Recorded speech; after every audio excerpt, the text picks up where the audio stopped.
Welcome to Leapcast. I'm your host, Dr. George James. Leap stands for leaders, entertainers, athletes, and performers.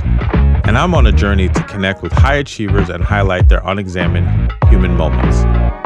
Tune in to learn how these high-achieving Leap individuals were able to reach their greatest potential, face their most difficult challenges, and embrace the human moments that helped them along the way. If you want to get the episode highlights directly in your email, then head to theleapcast.com right now to subscribe. Welcome back to Leapcast. I'm your host, Dr. George James. Once again, Leap stands for leaders, entertainers, athletes, and performers.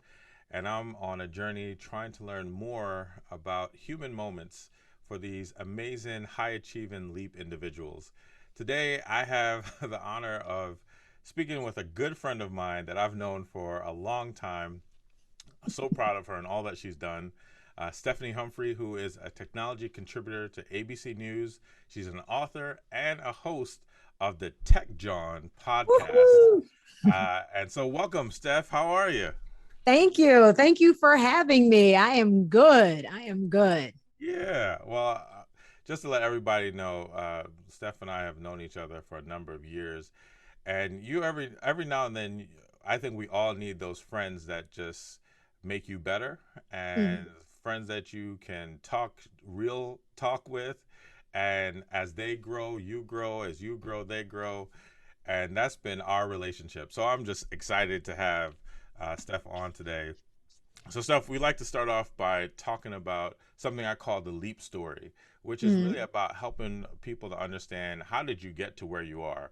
You know, you've been on just about every network. You've been on in a place that people see you. You provide advice, but it didn't start off that way. So how did you get from where you started to some of the things that you're doing now? And we'll go from there. So what's your Leap story? So I was an engineer for 13 years. I worked for Lockheed Martin. I have 2 engineering degrees, actually. Not one, and but 2. Not one, but 2. So the receipts are real. That's right.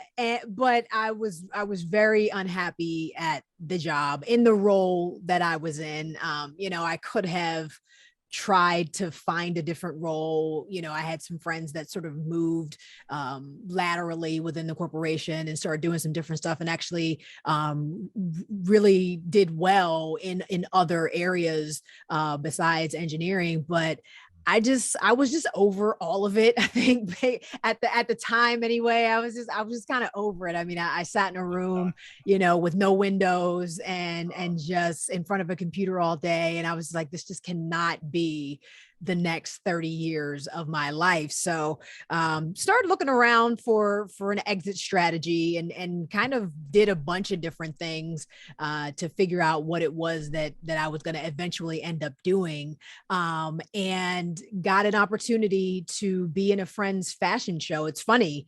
The one exit strategy I was most seriously considering was fitness. So I had been working out super hard and I got certified to teach group fitness. And I was actually teaching kickboxing at the time on the side. I don't think I knew that. I was teaching part, but the certified, okay. Yeah, I was teaching kickboxing. The goal was the idea was that I got my group fitness training certification. I was going to get my personal training certification to become a personal trainer. And then I was going to start training clients and then eventually open my own gym. And at the time, there was a franchise called Curves that was super, super popular. So I was like, I could be the Curves for Black women, and like franchise all across the country, and Black women would come and work out and feel empowered and, and all that good stuff. But one of the women that I worked out with asked me to be in her fashion show. She was actually the manager of a Dress Barn retail store in Philadelphia. And she's like, come be in my fashion show. We'll put you in some cute stuff, show off your little stomach. And whatever you buy that night, you'll get a discount on. So that was the thing that sold me to be in the show. I was like, okay, sure. I get to come, be cute and shop, yes, please. Yes. So say less. So I did the show. And there were some quote unquote regular people like myself that she asked to be in the show. And then there was a woman who had a modeling agency where she taught runway classes. So she brought some of her students to be in the show as well. And then after the show, she and her name was Bridget. I can't remember her last name, but I know her name was Bridget. We started chatting and she's like, do you model professionally? Oh my God, you were great, yada, yada, yada. She may have very well just been trying to sell me runway classes. But the seed was planted and I was like, maybe I could just do this on the side and give myself something else besides cubicle life to engage a different part of my brain, sporadically. And as it turns out, she started paying me because I started teaching kickboxing at her school for her modeling students. But that was sort of the seed. And so I kind of started looking into what that might look like as a side hustle, basically. How do I get an agent? Who should I talk to? Blah, blah, just random, people I would come in contact with. I would ask, and then they would direct me to someone else. And then I'd ask them, and then they direct me to someone else. And eventually I did get an agent in Philadelphia. And started doing all the regular go see audition type stuff when I could fit it into my full-time job, and just realized that it was something that the modeling I could take or leave, but when I got to be on camera, when I got to just run my mouth, basically, I actually enjoyed that and got to showcase my personality and just found that I gravitated to that and took to it pretty quickly and pretty easily.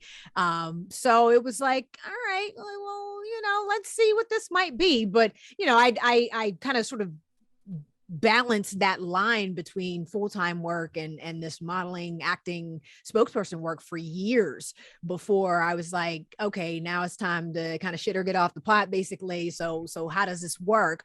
And it took me about 2 years in total. Once I decided to leave my job, there were 3 different things that I wanted to have in place before I left. So it was my 3-prong plan. That's what I called it. That's what I still call it. So I refinanced my house. Master plan. Listen, 3-prong plan. I refinanced my house because I needed to be able to creatively manage that mortgage, with less income and with less steady income. And then I actually downsized my car. I was driving a ginormous Toyota 4Runner at the time. And I was like, this ain't going to work because gas is high and I'm going to be driving to New York and, all over the place. And so I need a smaller, more fuel efficient and cheaper vehicle. And then there was a dollar amount that I wanted to have saved that I figured would get me through at least my first 6 months without my engineering income. So once those 3 things were done, it was just like, all right, well, I guess I got to leave now. And I love what you're saying so far. First, let me just shout out to everybody that, on some of those audition calls, that's where you and I would chop it up and meet and hang out. That's really what started some of our friendship, as well as we had mutual friends that worked at Lockheed.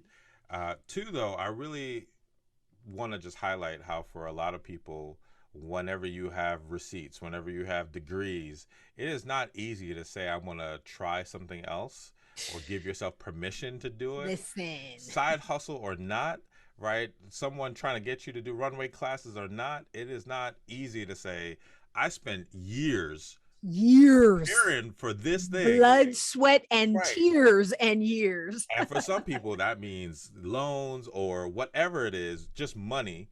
And to just say, I'm going to give myself permission to try something else. And so I'm wondering, how did you do that? How did you say, you know what, it's okay for me to make that shift or to try it out?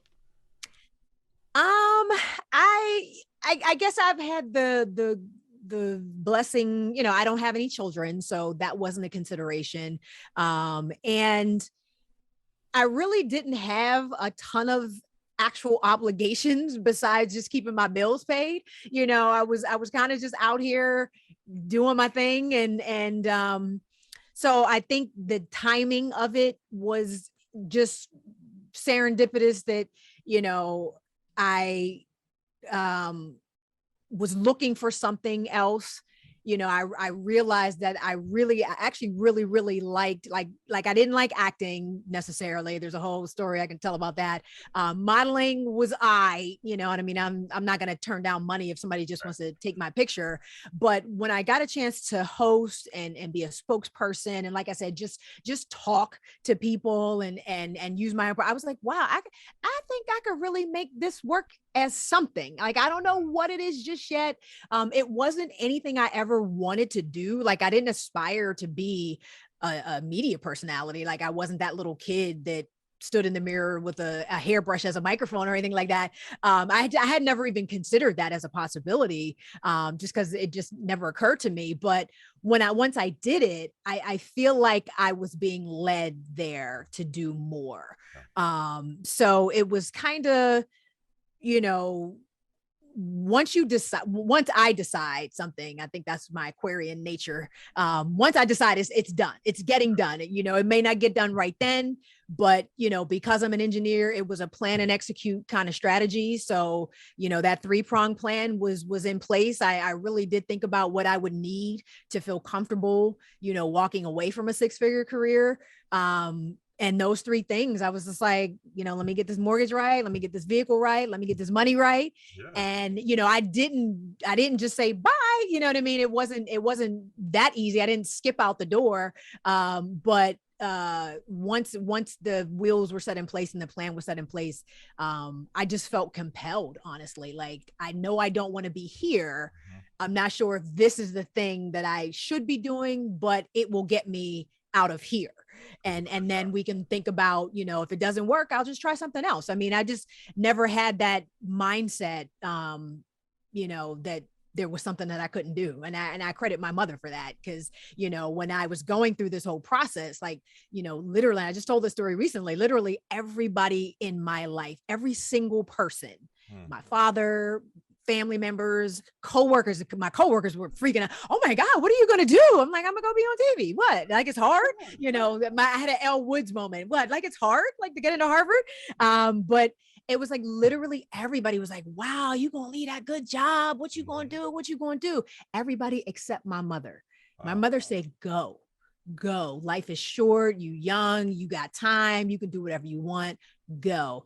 And I went. When you got when mom's got your back, you can do anything. So yeah, it just, there was never, I've just never been that person that was like, I don't know if I can do that. I mean, and even if I do, I still just do it anyway. Just because, even if you have those doubtful moments, I'm just not that kind of person that's going to let doubt defeat me, basically. I love it. So first, shout out to mom, who was like, had your back, was giving encouragement. And I think so many of us really need that person, whoever that might be, that says like, you know what, I believe in you, or I believe in your vision, or look, life is short, whatever it is, go. And it only needs to be the one person. Right. You only need that one person. And so shout out to mom for that. 2, I really love that you had this 3-prong approach, right? Which is your plan to be able to make that shift, because there's a lot of people that feel led or feel like they should move or they should make that switch. And sometimes people feel like they need to just quit their job and go. Right. And I tell people all the time, I'm like, I wasn't slamming my badge on the desk talking about F all y'all, I'm out, bitches. You know what I mean? Like, coming with me. Right. That was definitely never going to be the thing. Because number one, you never want to burn bridges. You know what I mean? You don't just want to disappear on people and abandon, a team or anything like that, and number 2, you need a plan. You know what I mean? Like, you need a plan. You need to know how you are going to get from A to B, even if it's just to cover the first 6 months or the first year or whatever. A short-term plan is still a plan. So, the idea that anybody would just on a whim, wake up one day and be like, what, I think I'm quitting my job today. That's insane. There are people out there that do that, I'm sure. No disrespect, no shade, but that's just an insane concept to me. You have to have a plan. And I love that you had a plan, and the other part that I can relate to is like once that idea is there for you, once you kind of feel led, it's going to happen. It might be Yeah, tomorrow or next week or next year, but it's going to happen. that's right. And, That's and right. and then you follow through with that, right? Even to the surprise of coworkers and everybody else, you focus and you were able to do it. And so for you throughout all of this, I know that there had to have been some moments that it was tough, that it was low, or you Going through maybe one of the moments questioned right now. and you question maybe like this choice because so how did you handle that moment or those moments?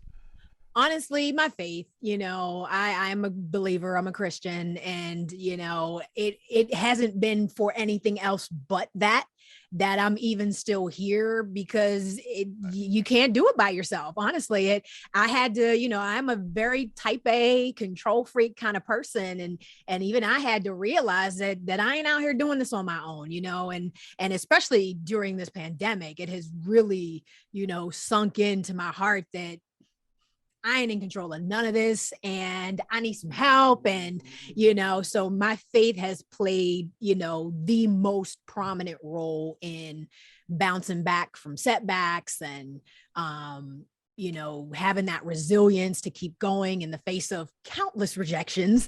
And, when the plan is not going according to plan, or when you don't see where the plan is going, and you have a vision, but the plan ain't there yet. It's a lot, especially in this business. It's a lot. Mm-hmm. So yeah, just having that faith, having friends like you to vent to, and shoulders to cry on and things like that. And then I do a little mental exercise sometimes, just a little quick gratitude run through, you know what I mean? Because it's just like, you know, when you really put it in perspective, I get paid a lot of money to not work. Like, I don't consider anything I do work, honestly. When you look at, I mean, sometimes, there's long days on set and different stuff like that. And yes, that starts feeling like work. But at the end of the day, I get paid to run my mouth and look cute. Hey, That's it. right. You know what I mean? Like, literally, And that's you it. could do that just any old time. Right. I'm doing that all day, every day anyway. Right. So it's like, and I've been, just very, very blessed to get paid enough that I'm not always on edge about where my next check is coming from, and things like that. And granted, I could always be doing more. But especially over the last year and a half or so, I've really been given a lot of grace and space to, figure out my mental health journey through this whole thing, and not have to worry about where my next paycheck is coming from, and if I'm going to be able to keep my lights on, and things like that. So, I will, occasionally, just run through a gratitude list. Like, the moment I opened my eyes today. A lot of people didn't do that. I can get out this bed. A lot of people can't do that.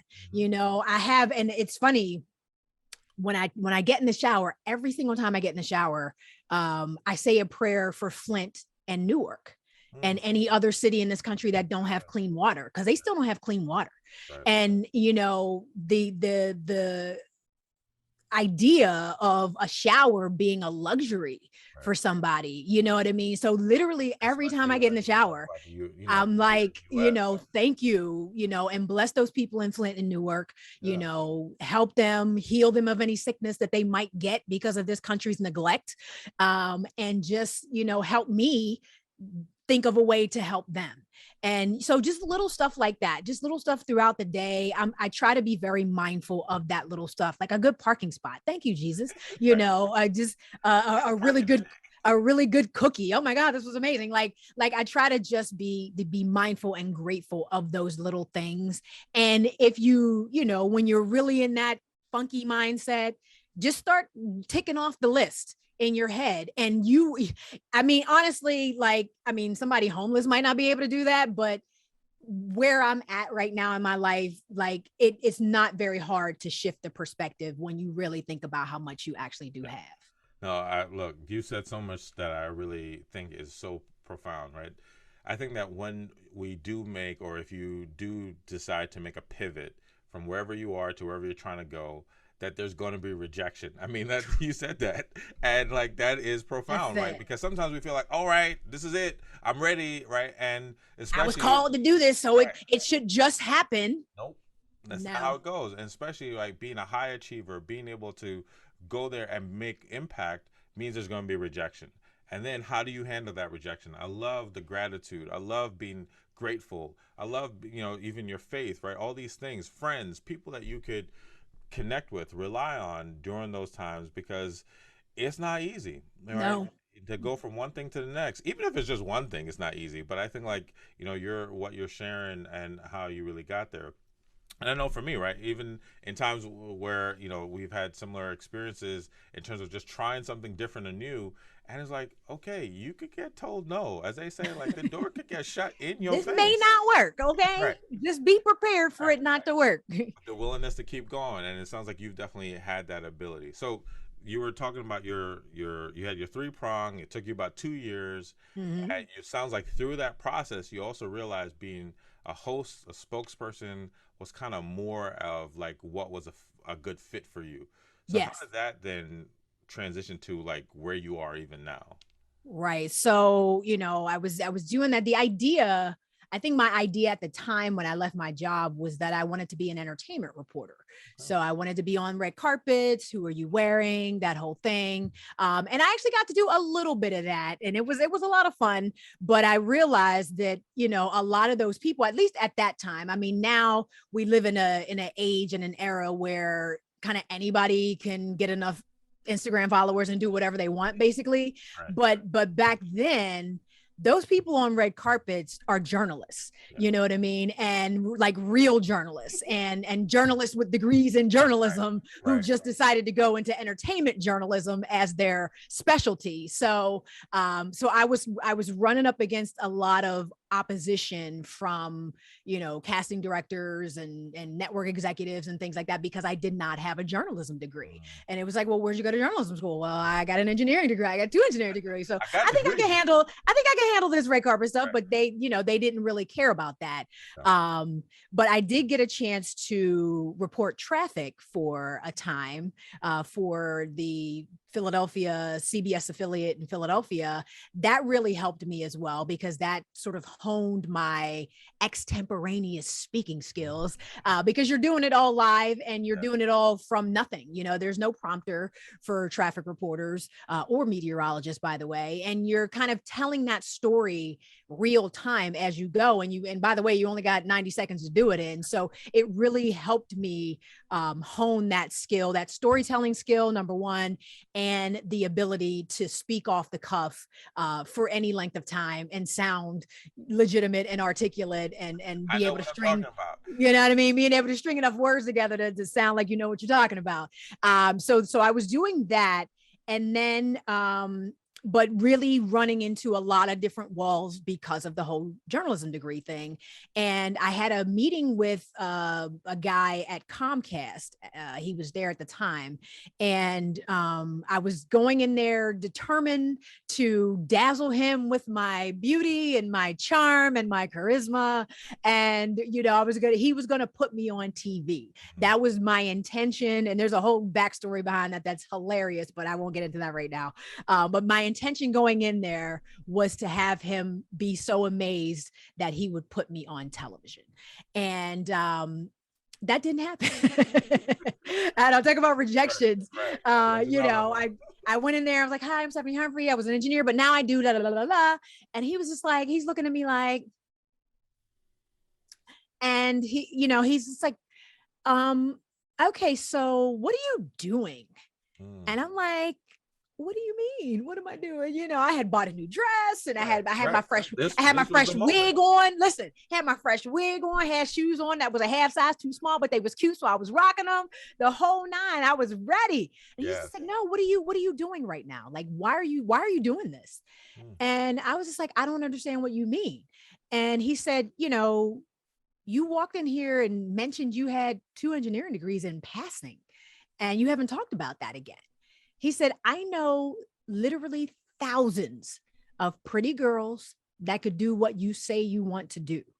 He said, "I don't know anybody Mm. who looks like you that could do what you could be doing, which is talking about technology. He was like, so I'm gonna ask you again, what are you doing? Stop the presses. Listen, and you know, I hate, like, with a pretty good passion, the term light bulb moment. I don't know why. I have such an aversion to that term, but that was it. Like, if there could have been an actual light bulb, you know, that popped over my head, it would have, because it had never occurred to me to marry those two things. Because I think and it's funny because I had to go straight to work. I was reporting traffic at the time, and I had to go straight to work after that, and literally spent the entire day wondering, what the fuck have I been doing this whole time? And what I came up with was the idea that, you know, I had been so disillusioned with my experience working as an engineer that I threw all of that away. I kind of threw the baby out with the bathwater, so to speak. But I was born an engineer. I've always loved technology and figuring out how things work and helping people understand stuff. I've always been a tutor. I've always been a teacher. Like, that's who I am at my core. This is where you let everybody know, like, you know, what was it, an internship at NASA or something like Well, that? I mean, yeah, you know, I worked at NASA a couple of summers, and they paid for my academic scholarship to Florida A&M University. I mean, I wasn't going to flex on them, but since you insist, I'm saying, like, if we gonna say engineer, let's go all the way. I'm just saying, you know, like I said, I got receipts. But it was like I had so closely tied the idea of being an engineer into that experience I had at Lockheed Martin, that I wanted to get away from all of that when I didn't need to. You know, I just needed to get rid of the stuff that didn't serve me, but keep the stuff that I love, which is playing with gadgets and figuring stuff out. And you know what I mean? So, you know, when he said that, it was a seismic shift in my focus and my branding and my intention and everything. And from, like, literally, that was the day that Tech Life Steph was born. So, all right. So this is what I'm hearing. You were going after, you gave yourself permission, you pivoted, you had your plan, you're going after your plan, and you got to this place where you had some thoughts and ideas of what it could be. Right. You kind of divorced yourself from all the stuff that you had already built up on, because you made this connection between engineering and the job that you were working. And you kind of just put that to the side. But you didn't want to put it too far to the side because you would always mention it. Right. And then here comes this conversation, this moment that just says, like, why are you doing this? Why are you not putting this together? And, like, that sounds like a significant moment, like a life. It was. It literally changed my life. And it's funny, I reached back out to him because I hadn't seen him, or he left Comcast like shortly after that, and I hadn't seen him or spoken to him for a while. But I reached back out to him on Facebook, probably right when I started working, I believe, at the Harry Show, and just told him, I was like, look, we haven't talked in a while, but you set these wheels in motion, and I am now about to go on air tomorrow as a nationally syndicated technology contributor. And I just had to thank you, because it wouldn't have happened without that conversation. So yeah, it literally, quite literally changed my life. Yeah. Shout out to that guy, right? Payne Brown. I'll shout him out. His name is Payne Brown. You know, just a really good, obviously very astute, you know, judge of character. And, you know, he saw who I was, even through the wig and the lashes and the tight dress, and because you know me well enough to know that is not who I am. Say, like, I don't know if I've ever seen you do that. It was like, where? It was a whole vibe that I was trying to, you know, put forth to get this man to put me on television. But he saw through all of that. He was like, he was like, you are not this person. You know, you are jeans and a t-shirt, sneakers, you know, and you could be doing all of this with technology, and you can stay in the media. So, like, what you doing, sis? So it really was. That's great that someone could see through that and be willing enough to just give you some thoughts and advice. Break me all the way down, because sometimes you need somebody to just, you know, read you up one side and down the other. and let you know and be honest, But you were and also willing to receive it, right? Like a lot of yes, times, right? You could have done all of that, man. You don't know what you're talking about, and then you could have like tried it again with somebody else. yep, Like you were willing to hear that, and so what I think one of the big things I'm hearing from you is that this is my belief.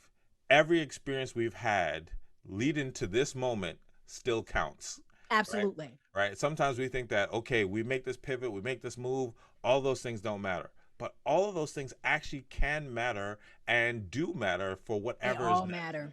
Absolutely. I didn't Absolutely. realize that me being in part of my high school play in my junior year would then impact my desire to want to be an actor. That did the on-camera class, which then fueled my desire to like connect therapy and on-camera work. Hmm. Right? Like we don't know how all these things kind of match up, and like that thing for you sounds like that was the moment. Now, when you had that moment, you were going back to work, like what, if you can remember, like what else were you going through? Like did you talk to anybody? Like how did you like make that shift? At the time, well, he had given me, he was like, his advice at the time, which wasn't the best advice, I'm not gonna lie, was to get a publicist. He was like, "Oh, you should get a publicist, and you can start branding yourself right away, and start getting television appearances right away, and it can all happen for you right away." And so I did take that advice, and And then because more I didn't rejection came. know, right, exactly, and less money in my bank account came, from paying this person. And so that was an eye opener. I mean, it's never going to be a straight line, and it's never going to happen just because you want it to.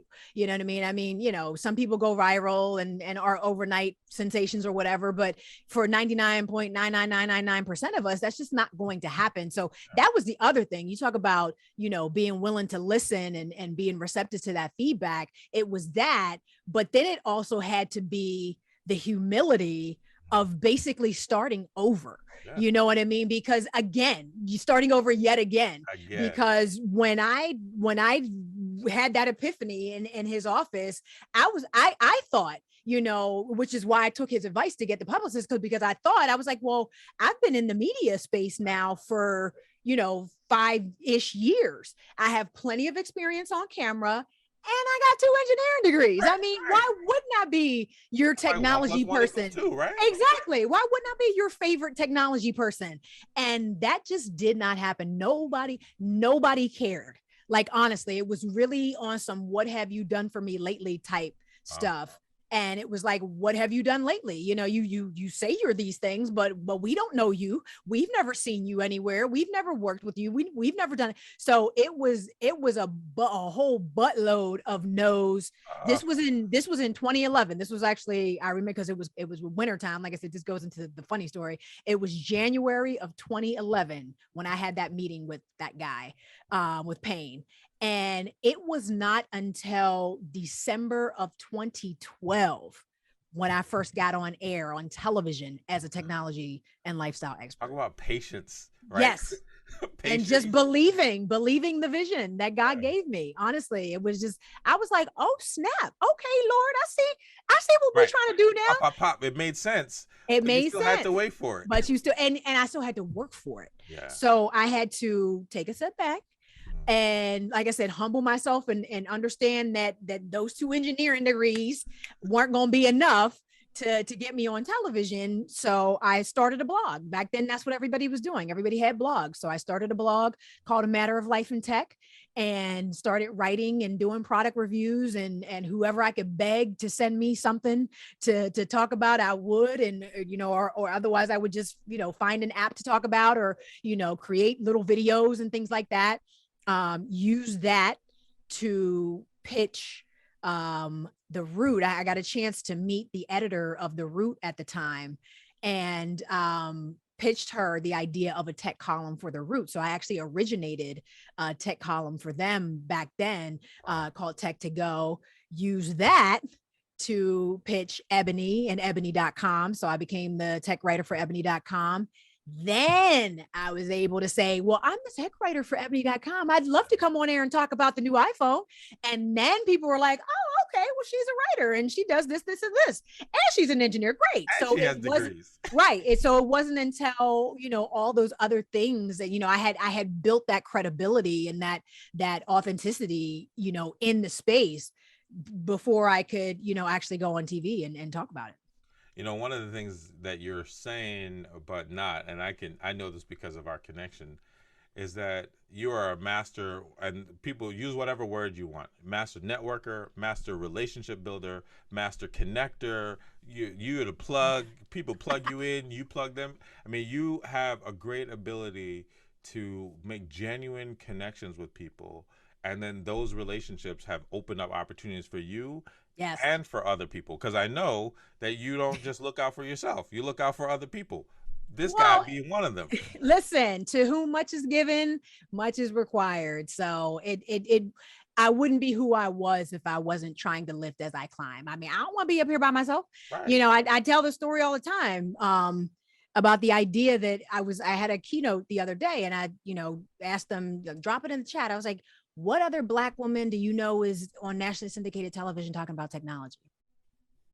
And there was a bunch of like, and I keep saying, I welcome the day when I don't have to say, Yeah. I am the only me that exists right now. You know what I mean? And I welcome the day when that's not the case. But right now it is. So I'm just like, let me try to bring as many people for the ride as I can, because clearly there's a deficit of people that look There like is a me gap. yes, in these spaces. So, whatever I can do, it's just like, let's go, y'all. Let's go. Let's get this. And Let's get this seen, shmoney. that's right. I've seen how your ability to build genuine connections with people have opened up, like I said, those doors for yourself, and then you've been able to use that then to leverage to the next thing, to leverage to the next. And so with all that you've been able to do, and I know there's like even more to it, what would you say has been one of the most exciting, awesome moments of this ride for you? It would have to be my first time on GMA, because that was the goal when I pivoted to say that I'm going to be this tech person. I was a big fan of the Today Show at the time. Like, I watched the Today Show every single day, like religiously, faithfully, loved everything about it. And so, being the type A that I am, it's like, if I'm going to be on TV, then I need to go all the way. You know All what I the mean? way. I don't want to just be on local television, or I don't just want to have, like, I want to be the tech contributor for the Today Show. I literally had Post-its, around my room and stuck to my monitors and stuff that said nationally syndicated, media personality, that said, tech contributor for the Today Show, that was it, just to be on a nationally syndicated daytime morning show was the goal. That was like, I would say I made it. I could die a happy person, like that whole thing. So when that happened, and I'm walking on set, and there's like Robin Roberts and Michael Strahan and the whole gang, and they're like, "Hi, welcome," blah blah. Like, it's the full circle moment coming to fruition. So I'd have to say that was one of my favorite moments. And as you said, like, this was the dream, the vision, the post-it notes, all of that. Like, who did you share the moment with, or how did you feel even after, like, being able to have that accomplishment? It's so crazy, because I'm trying to get better in this, but I don't necessarily revel for too long in these moments, because it's always like, okay, now what's next? My type A is always wondering what's next. So I don't know that there was a celebration per se. I can remember though, I took a picture of the Post-it that said nationally syndicated media, and I posted that the night before I was going to go. I think I posted that the night before I was going to go on the Harry show, and be the Harry's tech person. I posted that, and posted sent me a box of Post-its. They were like, we are so happy for, because I was like, this was a dream. I wrote this on a Post-it, years ago, and it's finally coming to fruition. Tune in tomorrow to see me on the Harry Show, yada, yada, yada, yada. And Post-it like responded and was like, oh my God, we're so happy for you. We would love to send you to the, and I still have Post-its because they sent me a ginormous box of Post-its. And I still have, I still have like Post-its everywhere, just like in a box from the company. So it's those fun moments that you get to remember and recall in hindsight, but in the moment, fortunately or unfortunately, I don't know if you want to look at that as a strength or a weakness, I'm typically thinking about what the next thing is going to be. Yeah. I love once again how you sharing parts of your journey created something else, right? Being able to use the Post-it note and how Post-it now sent you that big, I still got box. Post-its to this day. Thank you. Right. As you're sharing that, I love the thought of being able to put out the vision. And sometimes a lot of us are just scared or nervous. Like I deal with lots of people who are facing their own anxieties and the worries. They can think of all the reasons why it won't happen, especially why it won't happen for them. And it's another move, another act of belief, of faith to even say, you know what? I'm going to write this down. I'm going to go after it. And then to have it happen. I mean, that to me is just amazing. And of course, it's not like you said, there's more, right? It's not just this one moment, but to be in the moment, to see the dream, the vision come true, and then to say like, okay, this was just one part of the dream. Now there's so much more. I think that's just really awesome. And I'm like grateful to hear how you were able to do that.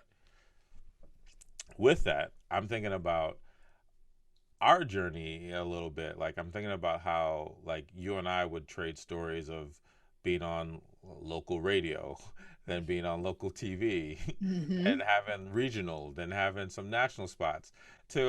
I know there was at least like a few times where within the same week I was like doing a Today Show spot and you were doing a GMA spot, and like I love being able to have friends like you where we've been able to grow professionally and to support each other. And I fully believe in the whole iron sharpens iron.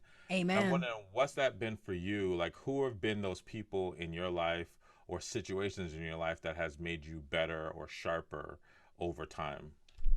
It's interesting because this is such a unique business, so it's tough to have friends who aren't in the business relate to you in a way that helps you and supports you. But I have been fortunate to have some friends like that. A good friend of mine, Cherry Gregg, she's a reporter anchor on NPR now.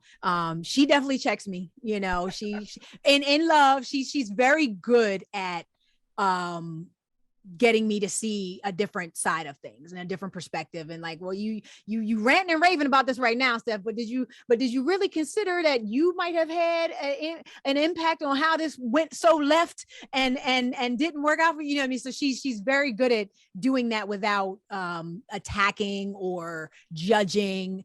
She's one of the most, and I think the two of you are two of the most non-judgmental people I know. And that's the kind of feedback I need. That's the kind of feedback I can hear and receive.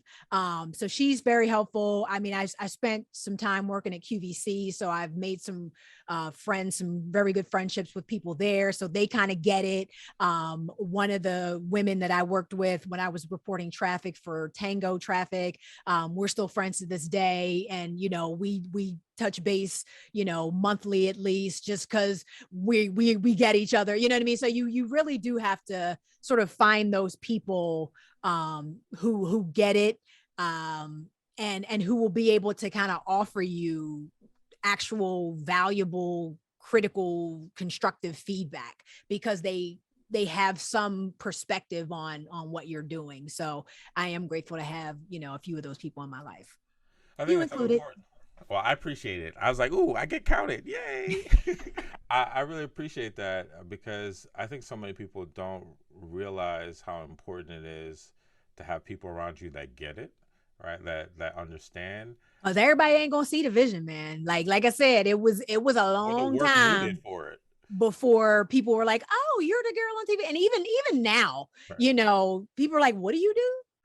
what is technology? What does that mean? And then I have to say ABC News, and then I have to get into GMA, and then I have to, I might have to pull up my YouTube channel or something to show them. So it's just like, even right. Even now, people don't necessarily get it because I'm not on every day. You don't see my face every single day, or even every week, honestly, with some regular Tech Tuesday type of segment. So it's hard to get people to understand how this business works and how to maneuver through it. And if I had $1 for every time somebody said, well, just why don't you call Oprah and have her give you a show? I was like, oh, okay. Why didn't I got her on speed dial? Why didn't I think of that? Right. So it's like people just don't really understand how the television industry and the entertainment industry works. So it can be tough to try to vent to people that don't get it, because they're like, well, why don't you just? And I'm like, well, it's not that simple. Yeah, and for me, I could relate where the times when I've doing therapy and bringing the connection to the media and being more kind of public facing. A lot of therapists wouldn't understand that.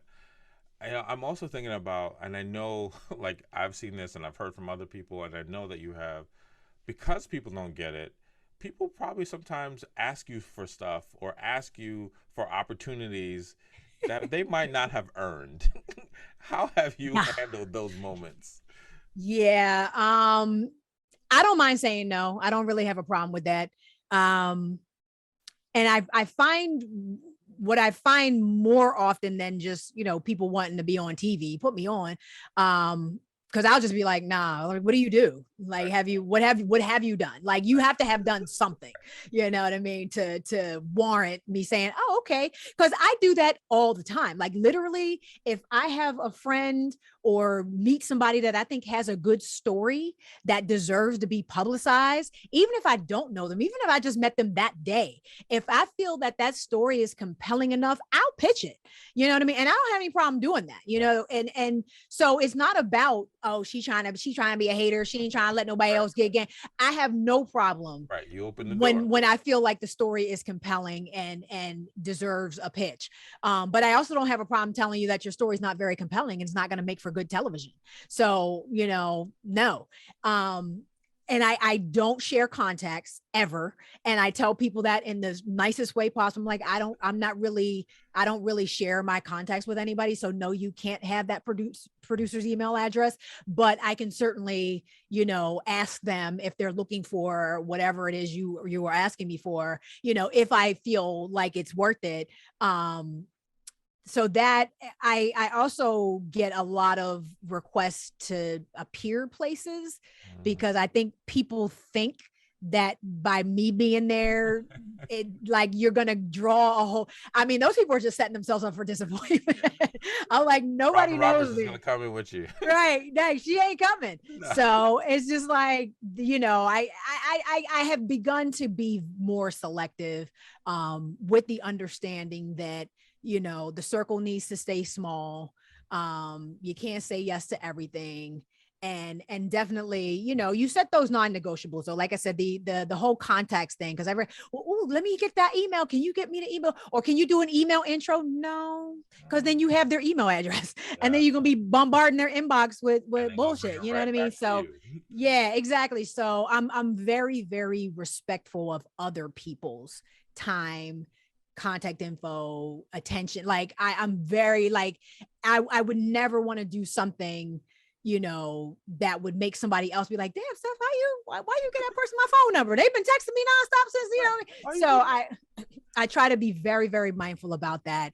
And then sometimes, you give people enough rope to hang themselves. Honestly, it's like when you hear somebody, because when you hear it, the bullshit detector's like, you're not really serious about this. You're not ready at all.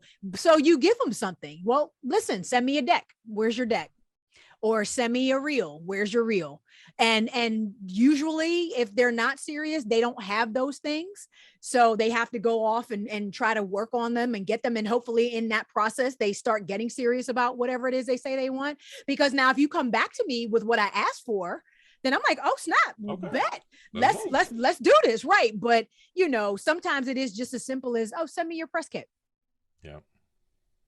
You and know, you get crickets, you know? So I sometimes it is just like, I got you, but I need you to do this for me first. And you kind of, you weed out a lot of people that way. I think that's really important, for Leap, right? These people who are just amazing in where they are have had to be gatekeepers at some point, right? Yep, You got to find a way absolutely. how to. You want to support, you want to put people on, but at the same time, you have to have some boundaries. And I think like it's really important what you're talking about. Of like sometimes you have to be willing to say no. Sometimes you got to give people some assignments. Sometimes Mm-hmm. and also some really clear boundaries of like no contacts. I'm not sharing some of this, and I think it's really great that you've gotten there.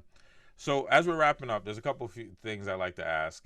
One, with all the stuff that you've done, all the people that you've worked with, all the networks you've been on, what would be a dream opportunity? Either a person that you would love to work with, or a place or network you would like to work with. I would love, I mean, ultimately, I think, the first ultimate goal was to get on a daytime talk show. But the ultimate goal is to have my own show.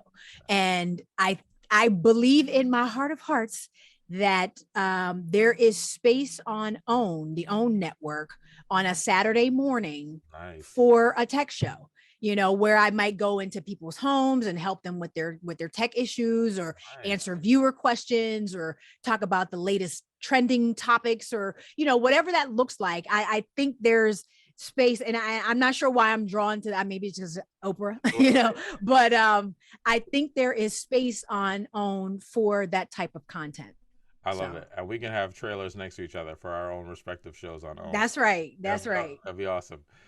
So I know you're doing lots of great things. You're on the Tech John podcast. You have your Mhm. book. You have your workshop and courses. One, tell us a little bit about that, and also tell us about what are you working on now. Like, what are some projects you're working on? So the latest thing is the podcast. We've only been doing that for about a month now. A friend of mine reached out to me uh, to see if I was interested, and I was just like, as long as I ain't got to do a whole lot of work, I'm like, yeah, sure, why not? But it's actually been a Hey, lot of first of fun. all, let me like don't believe like Steph is one of the hardest working folks in the business, right? When she talks about work, it's like what normal people will say like overtime. So let me just start I there. But go mean, ahead. it was just like, do I really have the bandwidth to commit to yet another Yes. um non-revenue producing endeavor? That was the thing. And it was just kind of like, if I can just show up and run my mouth, which is what I do best, then sure. But it actually has been going, excuse me, really, really well so far. We already have a presence on Patreon, and we have like 50 Patreons, signed up. So we're already generating a little bit of revenue, which is nice. Nice. So people can, just Google the Tech John. I think we get distributed through a network called Acast. So if you go to acast.com and search the Tech John, you can download. Please download, subscribe, all that good Yes. stuff. Support. But I think it's on Apple too. It's like everywhere you get your podcast. I did see it on Apple's podcast thing too. So that's been a lot of fun, just watching this thing sort of develop from nothing and grow, and just the feedback that we've been getting has been really, really positive. So I'm pretty excited about, where that might be able to go. And then yeah, so and Till Death You Tweet is still in full effect. I am a professional speaker Nice. in addition to the media stuff. So I actually have a speaking engagement tomorrow at a school. We're back in schools now, Good. safely and with all the precautions in place. But that helps young people and parents and professionals learn about digital citizenship. The book, I as you see can the see book. right there, Don't Let Your Digital Footprint Kick You I have in the my Butt. autographed copy. Yes, indeed. So it's an extension of the workshop. So it just sort of carries on the themes of digital citizenship, and social media responsibility, and mindfulness throughout the book as well. So yeah, it's all going. You've done a really amazing job of not only doing these national TV and national opportunities, but of creating content, of making it relatable to people, of reaching people through a book, through a seminar, through a podcast, through YouTube. Like they can find you anywhere and everywhere, and you're offering solid, great information like at all ways. And I guess, is that just a part of you, like wanting to like reach people in all these multiple ways? Absolutely. I think, I started the 60-second tech break because technology is scary. It's a lot. I do it for a living, and people are like, don't you hadn't heard of that? I'm like, no, I can't hear of everything. I can't know everything, people. But for the average person, I think, it can be fraught. If that makes any sense. And it could be, how do I figure out what phone to get? How do I figure out, what I should be doing on social media? How do I figure out, how to use this app to do this thing? And so it was just born out of an idea that, you want to create content because that is how you build your brand. But it also, I also wanted to make something that was going to be digestible, that was going to be easy to understand. You only got to watch for a minute. Yeah, I mean, people's attention spans are not long these days, mine included. So you watch for a minute, you learn something, and then you go do that thing. I'm an engineer, so things have to make sense, number one, and they have to be actionable. Like talking just to talk irks my soul. So if I'm going to spend my minute watching this video, I have to be able to get something out of it and go do something and get some benefit out of spending that minute engaging with this content. So I'm always very, very mindful about the idea that, watch, learn, and do. And hopefully, save a couple dollars using the app, or learn about a free resource, some training, learn how to code for free, or whatever the case might be. I just think that's one of my give backs. That's kind of the way I give back, if you will. Because people need it, and there's not enough people doing it with as ubiquitous as technology is in our world today. There really aren't enough people just helping that average person understand how to use it. A lot of people talking startup, all that sexy startup culture language, and Series A round of fundings, and this exit, and I made $1 billion, and did this and this. Excuse me, but there aren't enough people helping the other 99.9% of us that will never run a startup, just understand how it all is supposed to make sense.